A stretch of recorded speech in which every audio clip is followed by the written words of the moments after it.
Hello, ladies and gentlemen, and it is back to school time for Lawrence County Schools. I'm Pat Brock, the Public Information Officer, and our first stop is Northwest Lawrence Elementary, and we've got our man with the plan with us, J.T. Dean. Hey, sir, how are you? Good. How you doing this morning? Doing very well. First off, congratulations to you. Thank you very much. That was a nice surprise yesterday when you came out. Miss Pat called and wouldn't tell me why she was coming.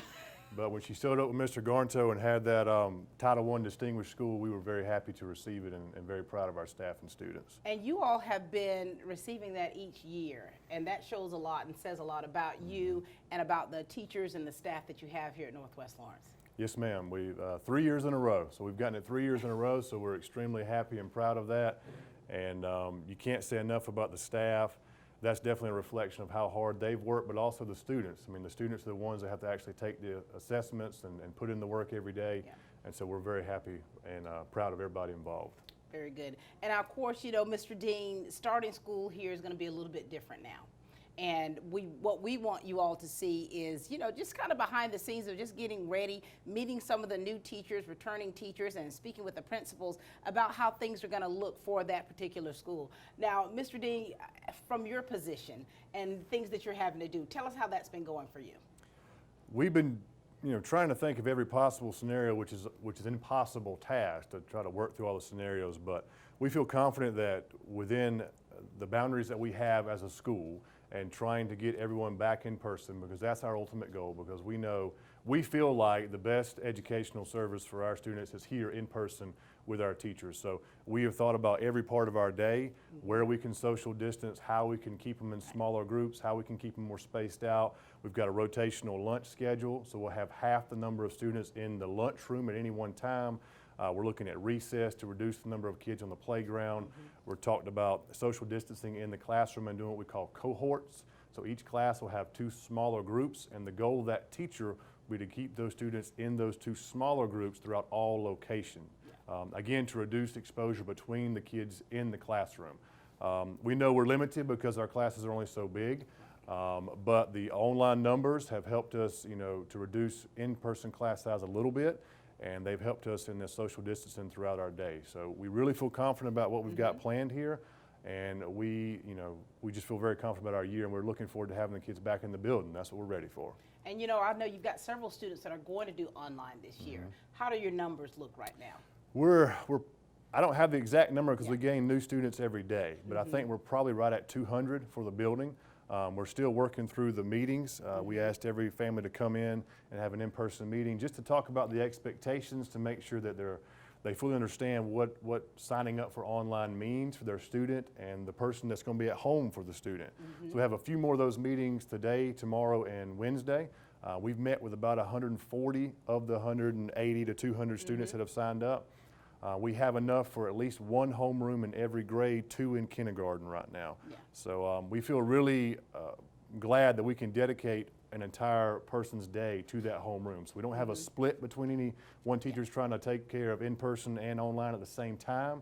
So in all situations, you've got a dedicated teacher for that entire time. She's just thinking about those online students. That's wonderful. And you know, I know a lot of people are concerned about how things are going to go. And we know that kind of looks a little different from each school, where you've got schools with pre-K and elementary students, but then you have the high schoolers. And so things are going to look a little bit different there. But I think that at each school, you're doing what you need to do to make sure that your students are safe, your staff is safe, and that you're getting the proper education that child needs. Yes, ma'am. Yes, ma'am. And you've got some returning, you've got teachers that are transitioned throughout the district, and you've got 1 new teacher. Yes, we have a lot of new people in our building, but we only have 1 new teacher that's new to Lawrence County. So I brought a list, 'cause I didn't want to leave anybody out. So I'm going to go through. We have 2 new members joining our SPED department. They are transferring from the east side, Ms. Caroline Brunson and Ms. Nicole Horton. We're happy to have them. Mr. Ryan Clanton is coming back into Lawrence County. He was on the east side for 8 or 9 years. He did 1 year at Johnson County, and so we're happy to have Mr. Clanton joining us here at Northwest Lawrence.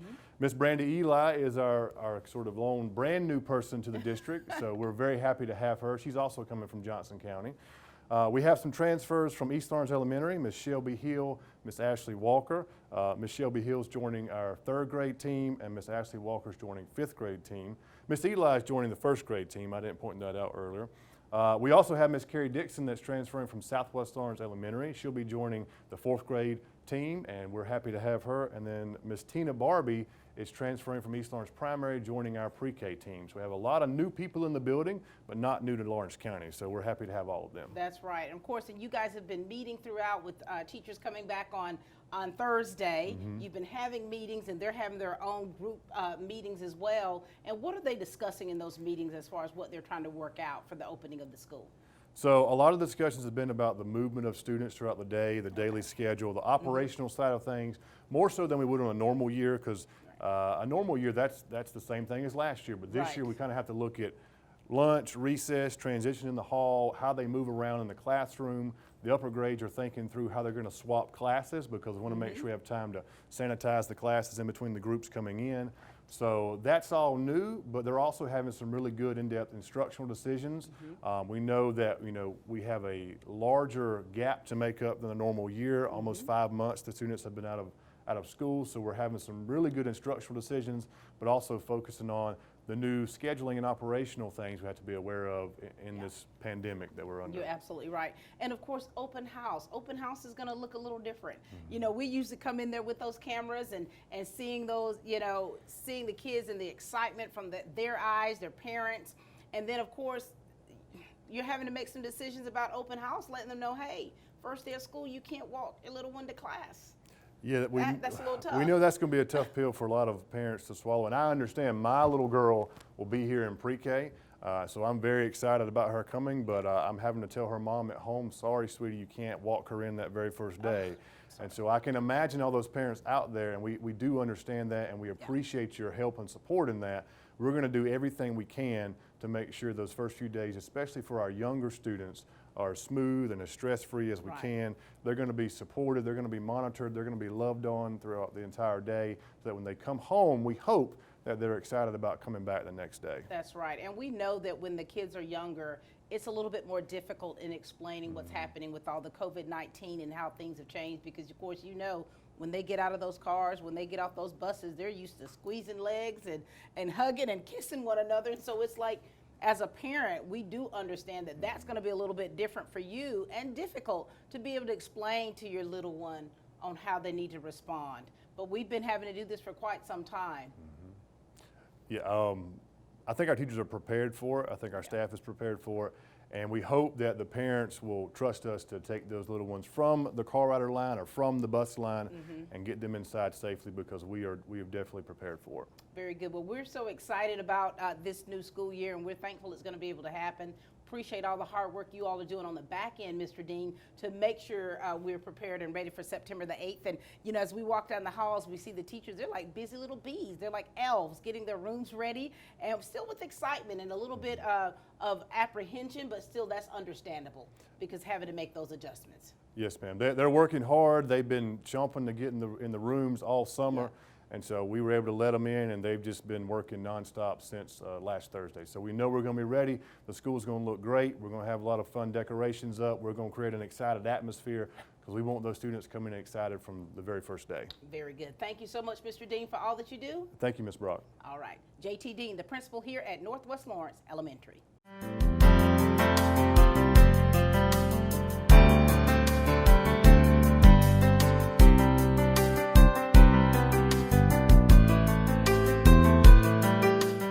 In 1965, my grandfather, Charles E. Bass Sr., opened his office on Academy Avenue, and through the years there have been many changes.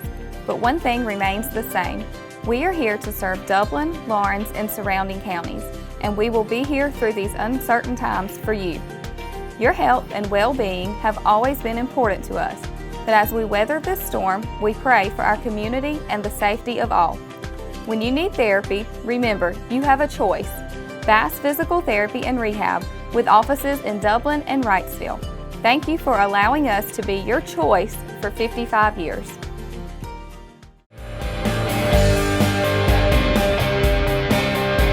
Hey, I'm Tasha Rowland, and everyone here at the Cloverleaf Restaurant would like to invite you to come try our country-style all-you-can-eat buffet. We hold ourselves to the highest standards of safety and quality in the food we prepare for you. We clean our facilities constantly and we offer curbside service. Just call 478-275-2080 and we will have your order ready right away. And Friday is our seafood day. You deserve a great meal. Cloverleaf Caters. Call us for your next gathering or event. So treat yourself to the Cloverleaf restaurant and make sure you're satisfied. We are open Sunday through Fridays 11 to 2 with plenty of dining, or we can get it ready to go for you.